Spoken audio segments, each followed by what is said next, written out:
Oi gente, bem-vindos a mais um vídeo de Explicando GOT para meu namorado. Hoje eu vou falar um pouquinho sobre um personagem que causou muita surpresa e provocou muita discussão quando apareceu no 5º livro da série A Dança dos Dragões. Eu tô falando, é claro, do jovem Griff. Mas quem é ele? Assim, eu sei que muita gente que está inscrita no meu canal só viu a série de TV e não leu os livros, então vocês provavelmente não fazem a menor ideia de quem que eu estou falando, né? Uma vez que o jovem Griff foi cortado sem piedade da série.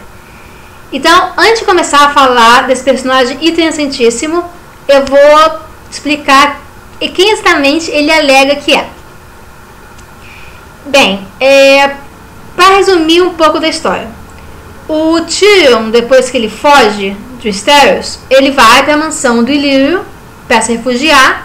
E depois ele começa a viajar com um cara chamado Griff, rumo a Daenerys, né? Junto com esse cara chamado Griff, tem o filho, quem o Griff fala que é o filho dele, o jovem Griff. Os dois têm cabelos azuis. E junto com eles também tem uma Septã e outros membros da criadagem para educar o menino. Mas aí o Tyrion percebe que tem uma coisa errada. Ele nota rapidamente que o jovem Griff não é, evidentemente, o filho do Griff, né?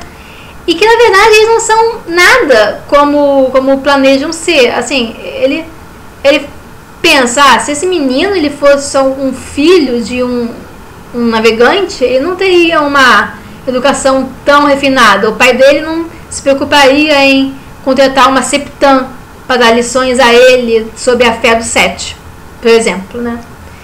Mas enfim, aí ele fica pensando muito tempo sobre isso, e depois de uma conversa com um jovem Griff, ele mata tudo o que está rolando. Ele fala que esse menino, o jovem Griff, na verdade, ele é o príncipe Aegon Targaryen, o único filho homem, quer dizer, oficial, do Rhaegar, e o pretendente ao trono de ferro, se não tivesse sido supostamente morto durante o saque de King's Landing, né? Vocês se lembram, o Gregor Clegane e o Emery Lodge, eles invadiram o quarto onde ele e a sua mãe estavam, a princesa Elia Martell.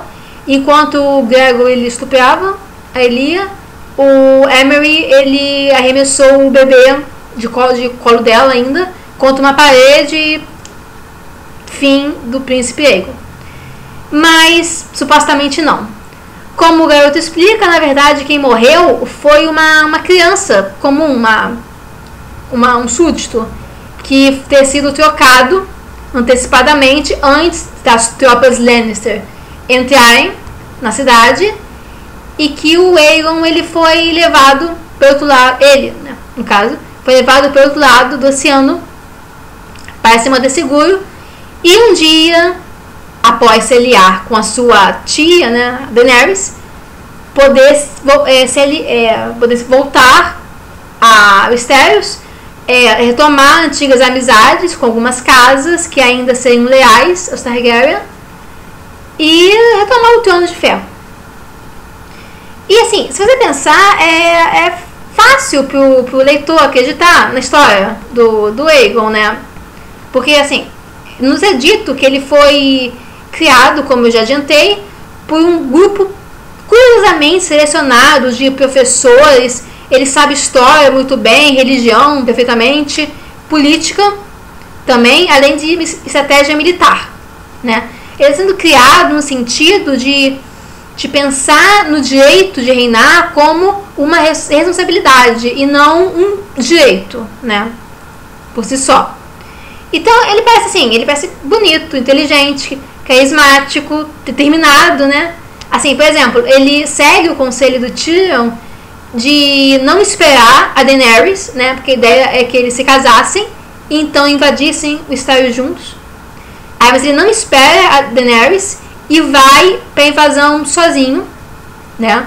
Tentar tomar o trono com jeito próprio, em vez de ser apenas um consorte da rainha, da mãe dos dragões. E assim, assim, naquela altura que ele aparece, os leitores da série de livros estão esperando há 4 livros para que a Daenerys faça alguma coisa, né? Que ela saia de Essos e vai conquistar o Westeros, né?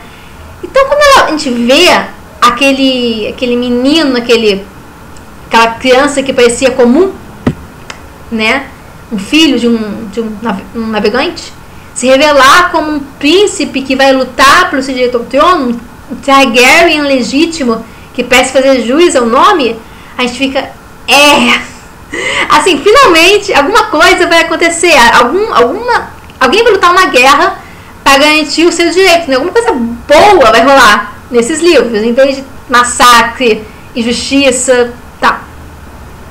Só que não, né? Obviamente tem uma coisa errada nessa história, porque senão não seria Game of Thrones e muito menos seria George Martin que escreveu. Mas se o jovem Griff não é o príncipe Aegon Targaryen, o legítimo rei de Westeros, quem exatamente ele é? Bem, são basicamente 4 hipóteses, mas eu considero, antes assim, de passar pelas ideias de que ele não é quem é dito que ele é, que a gente examine melhor as evidências que o Aegon é, na verdade, o Aegon, né? É uma coisa de verdade, é sério, né? Bem, primeira pista. Primeiro porque há detalhes anteriores na história que mostram que o Aegon ele vai ser um personagem importante, né? No sentido que ele se adequa à profecia do príncipe que foi prometido, né? Então, por exemplo, um sinal que o pai dele teria visto é que um cometa atravessou os céus na noite da concepção do Aegon, né? Então, nesse sentido, ele parece destinado a grandes coisas, né? E além disso, tem uma visão que a Daenerys tem no terceiro livro, no segundo livro, desculpa, A Fúria dos Reis, que destaca essa suposta importância do príncipe. Vou dar uma lidinha rapidinha para vocês. Ela entra no quarto e vê um homem louro, que a primeira pensa que é o Viserys, mas depois ela percebe que ele é mais alto e tem olhos de cor diferente, então não pode ser o Viserys. Aí ela percebe que na verdade é o irmão que ela não conheceu, o Rhaegar. Aí acontece um pequeno diálogo. Aegon, ele disse para uma mulher que amamentava um recém-nascido numa grande cama de madeira: que nome seria melhor para um rei? Fará uma canção para ele? A mulher perguntou. Ele já tem uma canção. É o príncipe que foi prometido, e é sua a canção de gelo e fogo. Ergueu o olhar quando disse aquilo, e seus olhos encontraram os de Dany, e pareceu que havia ali em pé atrás da porta. Terá de haver mais um, ele disse, embora Dany não soubesse dizer se estava falando para ela ou para a mulher na cama. O dragão tem 3 cabeças. Bem, se você pensar que o Rhaegar, ele na verdade estava conversando com a Dany de alguma forma, tipo, o dragão tem 3 cabeças, tem que ter mais um, qual é a ideia que ele passa? Primeiro que a Dany é uma cabeça do dragão, e o Aegon também é outra, né? Então, 2 cabeças, Dany, Aegon, falta uma terceira. Pode ser o meu irmão do Aegon, talvez, o Jon? Provavelmente, mas enfim, vamos continuar as evidências que o Aegon é o Aegon. Segundo, o Aegon supostamente morreu quando foi arremessado contra a parede pelo Emery Lord, como eu já adiantei. Só que o cadáver dele estava totalmente irreconhecível, e isso é mencionado de forma muito frequente. Assim, na verdade, quase toda vez que o garoto pensam no bebê Aegon, essa ideia do cadáver dele, da ruína, que é o crânio dele, é mencionada. Então, é isso que dá, na verdade, deu ideia que desde o primeiro livro, desde assim, 1996, quando a série começou, que na verdade é muito conveniente que isso fosse tão destacado na história, que o Aegon estava morto, né? Dava margem a que tivesse tido já naquele tempo, assim, já lá quase 20 anos atrás, que tivesse tido um tipo de substituição do bebê, né? Do filho do Rhaegar e da Elia. Tanto que quando o Aegon ele começa a invadir Westeros e as notícias da invasão chegam, o Kevan Lannister, né, o irmão do Tyrion e o tio do Tyrion, ele começa a pensar: será que é o Aegon mesmo, o bebê que morreu? O Tyrion falou que era, ele jurou que era o bebê, né? E ninguém se deu o trabalho de olhar mais atentamente, né? Até porque bebês, assim, ao longe são facilmente, né, confundidos. Então, provavelmente é o Aegon e ninguém resolveu checar. Todo mundo se fiou na palavra do poderoso senhor Lannister, né? E tem outra coisa, assim, duas outras coisas, na verdade. Primeiro que o Jon Connington, que eu falei, né, que é o melhor amigo do Rhaegar, ou pelo menos ele achava que é o melhor amigo do Rhaegar, né? Enfim, provavelmente ele nem é tão valorizado assim, mas enfim. O Jon, ele acha que o Aegon é real, né? Então significa que se ele não fosse real, isso diria que ele tem que ser muito próximo em idade para que o Jon se convencesse que aquele menino é verdadeiro, né? Até porque eles se encontram quando o suposto Aegon tem aproximadamente 5 anos de idade, né? Então teria que ter uma certa concordância nas idades. Não poderia ter qualquer substituição, o que favorece a ideia que o Aegon é negócio sério. E tem uma outra coisa que é a mais importante, que na verdade é a questão mais defendida pelo pessoal que defende que o Aegon é verdadeiro. Porque o Varys, que teria armado tudo, feito a substituição, ele se preocupa em falar para uma pessoa que está à beira da morte que o Aegon está vivo, né? Então por que ele ia se incomodar de falar para uma pessoa que ele sabe que não vai sair daquele quarto viva? Porque ele se preocupa em falar para ela que é isso aí, esse garoto é o herdeiro do trono, ele é verdadeiro. Assim, por que ele se dá ao trabalho, né? Esquisito. Mas a teoria tem óbvios problemas, né? Primeiro porque lembra da teoria da profecia do príncipe prometido? Ela também inclui pistas de que o tal Aegon, ele não é verdadeiro, né? Porque ele menciona um dragão de tecido, né? Um dragão de tecido sendo saudado em Westeros. Qual é a ideia? Que o Aegon foi bem sucedido na invasão, mas ele é um dragão de tecido, ele não é um dragão verdadeiro. Todas as vezes que essa expressão é utilizada, ela indica uma falsidade. Logo, né? E isso leva, na verdade, a outra coisa. Quando o Aemon ele ouve falar da Dany, ele menciona que, na verdade, o Rhaegar ele estava errado. Simplesmente porque ele leu os sinais errados. O príncipe prometido não era o Aegon, era, na verdade, a Dany, a irmã dele que já ia nascer ainda, no caso. Além disso, o Varys, ele não tinha como saber que o rosto do bebê ia ser totalmente esmagado e que não haveria como ter um reconhecimento imediato, né? Na verdade, eu acho esse o ponto mais marcante, assim, porque mostra que essa armação de substituir o Aegon por um falso só poderia ter sido pensada posteriormente aos acontecimentos, quando o rosto do bebê estivesse além do reconhecimento e pudesse ser pensado que, não, eu podia fingir que, na verdade, eu já tinha pensado nisso antes e substituir as crianças.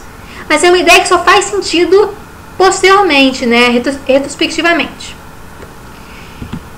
Além disso, não tem nada que sugere que o Varys ele é um leal aos Targaryen, né? Na verdade, a ideia dele parece ter um rei forte, né, que entende as necessidades das pessoas, não necessariamente uma linhagem de direito, né? Até porque ele meio que ajudou a destruir os Targaryen, né, quando ele ficou sussurrando as supostas traições dos Lords no ouvido do Varys, né? Então, na verdade, assim, a questão do Varys é um rei que pense que o cargo é mais uma responsabilidade do que um direito, né? Então, nesse sentido, não faz muita questão de que a criança tenha a linhagem certa, né? Ela deve ter só a aparência certa para passar pelo verdadeiro Aegon, mas não necessariamente o sangue. Bem, eu já estou vendo aqui que eu vou ter que fazer 2 vídeos para explicar as 4 teorias, mas vou falar da segunda antes de dar por encerrado o vídeo de hoje, né? A segunda teoria é que o Aegon, ele na verdade é o filho do Rhaegar, de fato, mas com a Lyanna. Assim, a gente já viu que há muitas evidências que o Rhaegar e a Lyanna tiveram filhos juntos, né? No vídeo que eu já fiz sobre R mais L igual a J. Mas como poderia o Aegon ser o filho do Rhaegar e da Lyanna? Assim, um terceiro Jon? Então, essa teoria, ela assume duas frentes. A primeira é que o Jon não é filho do Rhaegar e da Lyanna. Na verdade, ele é filho do Brandon e da Shia Dane, que é uma hipótese que eu também já abordei no meu vídeo sobre B mais A igual a J. Ou que o Aegon e o Jon, na verdade, são gêmeos nascidos da Lyanna, né? Eu vou abordar nesse vídeo só a ideia que o Aegon é gêmeo do Jon, porque assim, a maioria das teorias que envolve o primeiro que eu já falei de B mais A igual a J, né, no vídeo passado, e uma outra corrente do parentesco do Jon envolveria ele ser filho, na verdade, do Ned com a Shara. E isso não faz sentido logístico nenhum, né? No sentido que o Ned está correndo de um lado para o outro em Estéreos no ano da guerra. Então, eu vou deletar isso e me focar na ideia de que o Jon e o Aegon seriam gêmeos, né? O Jon, no caso, herdando a herança de aparência Stark e o Aegon herdando a herança Targaryen. Bem, primeiro eu tenho que falar que gêmeos separados no nascimento não é uma estratégia literária ou mesmo fílmica em comum, né? Você tem que pensar em Star Wars para lembrar disso. E o próprio ator que interpreta o Theon Greyjoy, ele já falou, na verdade, que o final vai ter uma coisa de Star Wars, né? O que abre espaço para que essa teoria que o Jon e o Aegon são gêmeos ganhe mais força, né? Seja provada como verdade. E além disso, se eles fossem gêmeos, a canção do Gelo e do Fogo ela seria cumprida de uma maneira ideal, né? No sentido que o Jon seria o gelo e o Aegon seria o fogo. Perfeitinho. Mas não tem muita referência textual para apoiar essa ideia, né? Tirando o fato que gêmeos são razoavelmente comuns na árvore genealógica dos Targaryen. Há uma pequena evidência nesse sentido que é a idade do Aegon, né? Quando o Tyrion conhece o garoto, ele põe a idade dele entre 15 e 16 anos. Se ele estiver certo, isso coloca o Aegon na mesma idade do Jon, o que abre espaço para que eles sejam gêmeos, né? Mas quais são os problemas com essa teoria? Inúmeros. Para começar, não tem uma referência textual. Zero. Essa teoria envolve uma óbvia, como posso dizer, troca de bebês, né? Provavelmente pelas mãos da Shia Dane, né? Que naquela teoria que eu falei, o John seria filho dela, ou com Brandon, ou com Ned. Ou ela só teria, como posso dizer, teria na verdade ajudado o Ned quando ele foi ao Starfall, levando o garoto Aegon para o outro lado do oceano. E ela seria na verdade a Septã Lemória, né? Agora, o Ned nunca pareceu que ele confiava em Varys e que ele entraria nos esquemas dele, né?